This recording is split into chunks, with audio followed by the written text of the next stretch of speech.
Hello children, welcome to our class continuation of moving charges and magnetism. See, the magnetic field lines due to a circular wire form closed loop and which are showing in this diagram. The direction of magnetic field is given by another rule which is called right hand thumb rule. We can see first what is the statement, that is curl your palm, that is your right hand around the circular wire with the fingers pointing in the direction of current, and the right hand thumb gives the direction of magnetic field. You have to keep your hand like this. See, I am repeating. Curl the palm of your right hand around the circular wire with the fingers pointing the direction. The curl which is pointing the direction of current, and the right hand thumb that gives the direction of the magnetic field. Have you understand? Here there is an alternate and appealing way in which the Biot-Savart law may be expressed. See, the Ampere's circuit law considered an open surface with a boundary, and the surface has current passing through it. See, we consider a boundary to be made up of a number of lines. Right? See, consider one such element which is dl, and we can take the value of the tangential component of the magnetic field which is B, right, and the element which is multiply it by the length of them, the current, the length dl, which is also we have to take it here, and all such products are added together. We can get the considering limits as the lengths of the elements get smaller and the number gets larger, right? See, this sum then tends to an integral Ampere's law. So the statement we can see now, the line integral of the magnetic field B around any closed circuit is equal to mu naught times the total current I passing through the surface, which is nothing but the closed surface B naught dl, which is equal to mu naught I. We can see how it came. And in a simplified form, if a magnetic field B is directed along the tangent to every point on the perimeter L of a closed curve, and its magnitude is constant along the curve, then we can take it as BDL mu naught I is the formula. Here we have to take the perimeter which is L, DL which is length L. Instead of that, we have to take this. So that the BL which is equal to mu naught IE. So the current element we have to take it here IE. Here we have to take the 3 points, which is B is tangential to the loop and it is a non-zero constant B, or we can say B is normal to the loop. Sometimes the B get vanished. See, where there is a system with a symmetry, such as for a straight infinite current carrying wire, right? See, the Ampere's law enables and such evaluation of the magnitude much same way the Gauss law, right, helps to determine the electric field. Is that right? See, same way we already resolved the Gauss law. Using Gauss law, we determined the electric field.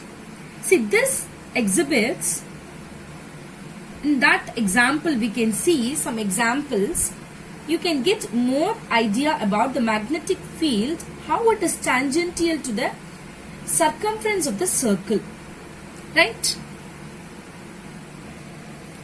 See, This diagram shows a long straight wire of a circular cross section radius A, and it is carrying current is I. The current I is uniformly distributed across the cross section. Now we will calculate the magnetic field. Okay, magnetic field in this region. The two region we can take, that is R, which is less than A, and R, which is greater than A. We can take these two different areas, right, regions. Now we can calculate it for the R is greater than A. See, the ampere loop, which is nothing but for labeling, that is for this second, we can take it this one. Okay. Now the circle concentric with the cross section, for this loop L, which is equal to what? 2 pi r, right? And we can take this IE is enclosed for the loop, that is for I we can take the IE, right? Now the result is familiar. For the expression we know that BL mu naught I we said, right? That here B into 2 pi r, which is equal to mu naught I. So we can write what is B, which is equal to mu naught I by 2 pi r, right? Now the second case we can take, that is, this is for R greater than A.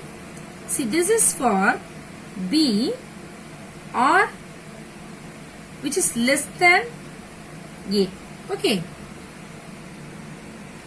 See, you can take the ambient loop 1 labeled, which is 1, right? That inside which we have seen, right? This one we have to take this. This is for R which is less than A. See, here we have take which is L is equal to 2 pi R, same as we have to take it. Now the current which is enclosed IE is not I, but is less than the value. So since the current distribution is uniform, then the current enclosed is what here through the diagram? IE, which is equal to I into, we have to take, that is pi r square by pi a square. Both we have to take, consider it, because inside R is less than A. Now I r square by A square, right? IE. So instead of that, we are going to apply in that Ampere's law, which is B into 2 pi r, which is equal to mu naught into I r square by A square, right? So that B, which is equal to mu naught I by 2 pi A square into R. Is it right? We are applying in that formula. See, in this both case we have to take one thing, that is here in R is greater than A, B which is inversely proportional to 1 by R, and here we have to take B which is directly proportional to R. Here in the case is what? R is less than A, right? See, through this plotting the graph of y-axis, we have taken the magnetic field and the radius. See, both the case we have taken and resolved the magnitude of B with the radius, with the distance from the center of the wire, right?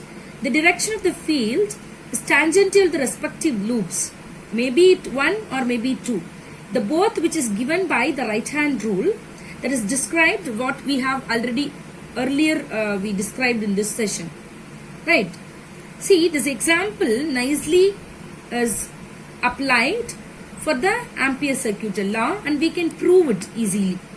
So by this example you can understand more the Ampere circuital law, right?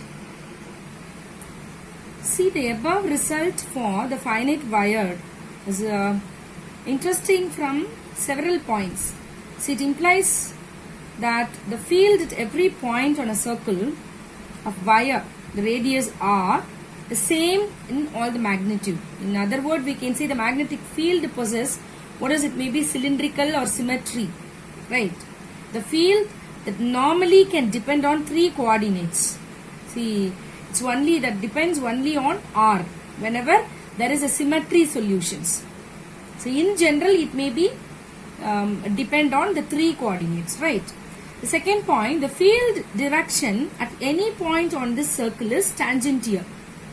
So the lines of constant magnitude of magnetic field form concentric circles. If suppose we kept iron fillings forms concentric circle, right? So these lines are called magnetic field lines from closed loop, right? So this is unlike the electrostatic field lines which originate from positive charge and end to negative charge, as we know.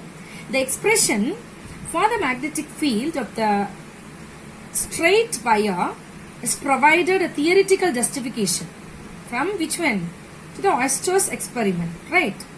So the third point which we are going to see, the interesting point, which is even though the wire is infinite, the field due to it at a non-zero component, right? Non-zero distance is not infinite. It tends to blow up only when we come very close to the wire only.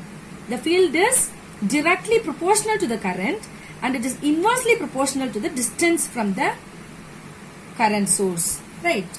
See, there exists a simple rule to determine the direction of the magnetic field to the long wire. That is nothing but the right hand rule for due to the straight conductor. See what it is saying for the straight conductor here. Extended thumb pointed in the direction of current. Then the direction of the curl of the fingers will give the direction of the magnetic field. Right. See, the Ampere circuital law is not new in content from the Biot-Savart law. Both relate the magnetic field and the current, and both express the same physical consequences of a steady electrical current. See, the Ampere's law is to Biot-Savart law. What Gauss law is to Coulomb's law. In the first chapter we have seen. So both Ampere's and the Gauss law relate a physical quantity on the periphery to another physical quantity, namely the source in the interior, right? That means the current or charge is connected, right? So we also note that the Ampere circuital law, which holds for steady current, which do not fluctuate with time. For that we have seen that example, right? That is R is less than A and the greater than A, which is uniformly distributed across the cross section, the current, right? We have seen these types of examples. See, we can see in our next session of more interesting phenomena of relations, moving charges and magnetism, children. Thank you so much.